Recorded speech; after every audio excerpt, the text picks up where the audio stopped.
Các cụ thường nói ăn cơm tàu, lấy vợ Nhật ở nhà Tây và có bạn gái yêu người Việt Nam là tuyệt vời nhất. Đến Trung Quốc nhất định bạn phải thưởng thức các món ăn Trung Quốc.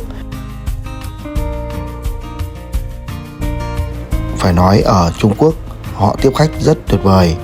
Các nhà hàng đều thiết kế rất sang trọng, chu đáo và thiết kế theo đúng phong cách của Trung Quốc. Có thể mang phong cách nhà Tần, nhà Hán, nhà Đường, nhà Minh, nhà Tống, nhưng phong cách sẽ rất là đẹp. Đây là một trong những nhà hàng như vậy. Có rất nhiều phòng riêng để tiếp khách, mỗi phòng riêng lại có những chiếc bàn tròn rộng và đồ ăn hàng chục món được đặt trên bàn tròn tự xoay này.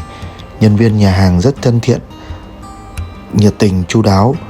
Họ vào mời khách và thỉnh thoảng có những bài hát truyền thống của Trung Quốc rất hay để chiêu đãi thực khách. Đồ ăn được trang trí rất đẹp và khẩu vị cũng rất hợp với người Việt Nam. Ở đây có rất nhiều món, từ thịt, cá, các món đậu, các món rau, và phải nói họ chế biến rất khéo. Cũng những thực phẩm cơ bản như vậy nhưng chế biến ra hàng chục món khác nhau và thiết kế rất đẹp mắt. Bạn hãy đến và trải nghiệm nhé.